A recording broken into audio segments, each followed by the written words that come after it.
bend over and say, ah.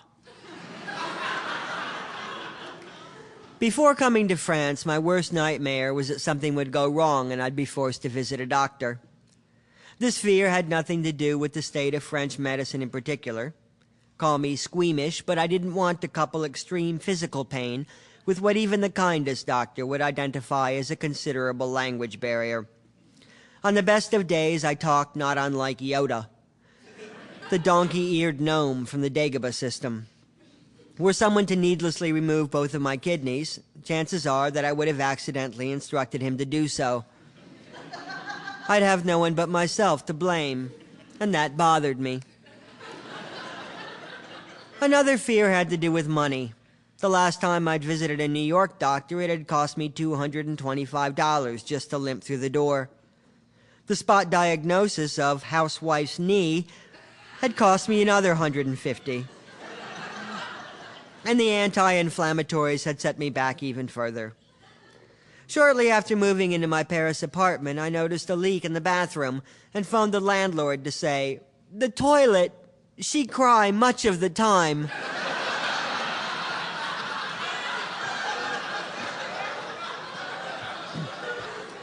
A plumber was sent, and after working for all of half an hour, he charged me $1,000 for a replacement.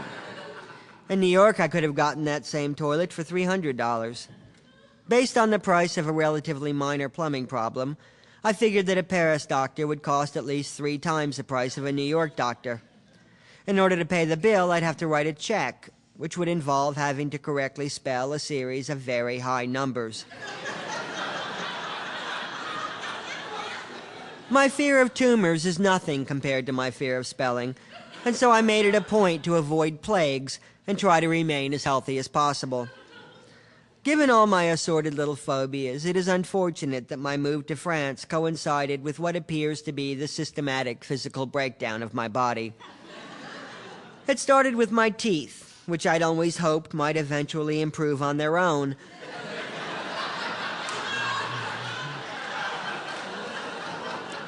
Preferably overnight while I was sleeping. In my mind, I'd just been to the dentist, but in fact, the child born on the day of my last checkup would now be 13 years old, with bleeding gums of his own. A French friend recommended a Dr. Gesmar, and when I could no longer manage to bite into a banana, I went. The bad news involved a bloody hook and the realization that the only thing holding my mouth together had been 2 inches of plaque.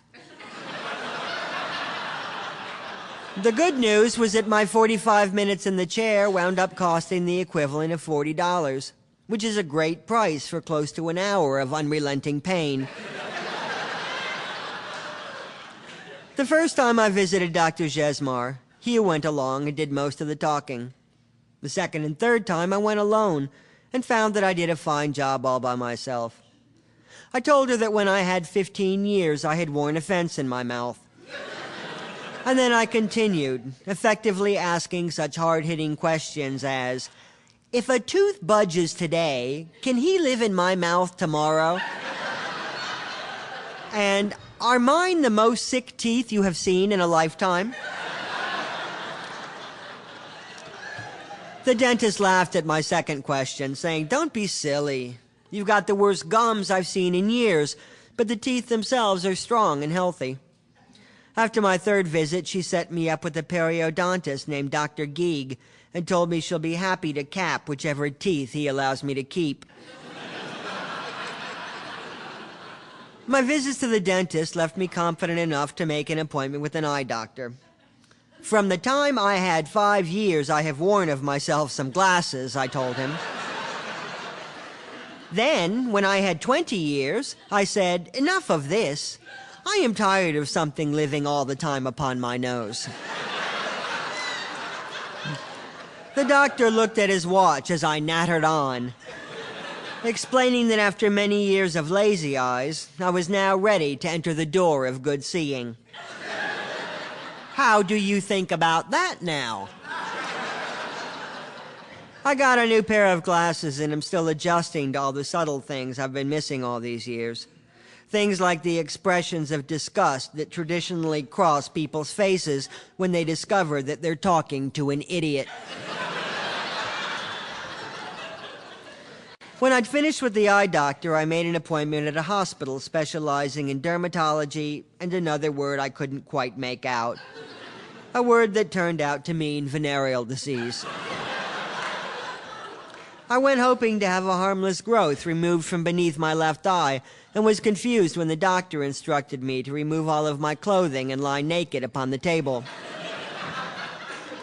"Can we say goodbye to the little red spot who live on my face?" I asked.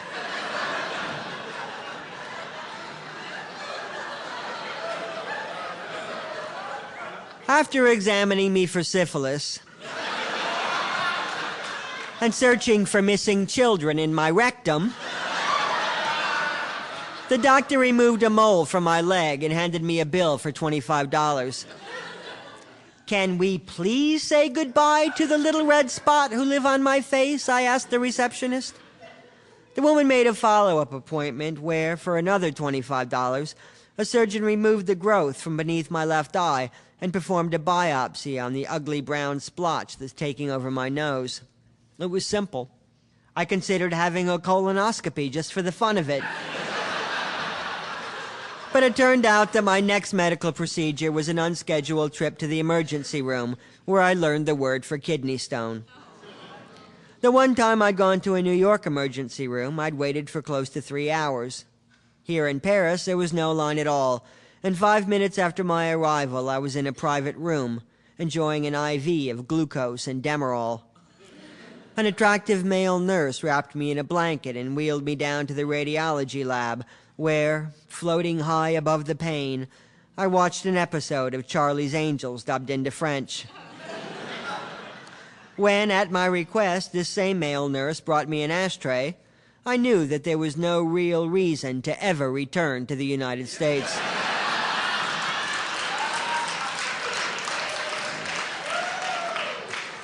At no point during my 4-hour stay did anyone ask if I had health insurance. I was instructed to sign nothing, and payment was not discussed until I brought it up myself. "Pay," the doctor said. "Oh, you can pay the next time you come in. Or I guess we could send you a bill." I asked if she had my address, and she said, "No, but you can give it to me if you want to." It was as if everyone was on Demerol. My emergency room visit wound up costing me $100. Were I a French citizen, the government would reimburse all the money I've spent on my eyes, teeth, face, and kidneys. I'd be covered for everything, including the cost of medication. As it is, I'd have to have a heart transplant in order to meet the deductible on the worthless American health insurance I signed up for before leaving New York. The downside is that I have to pay my own French medical bills. The upswing is that the bills are so low, I can finally afford to be a hypochondriac. Which makes me so happy I could die.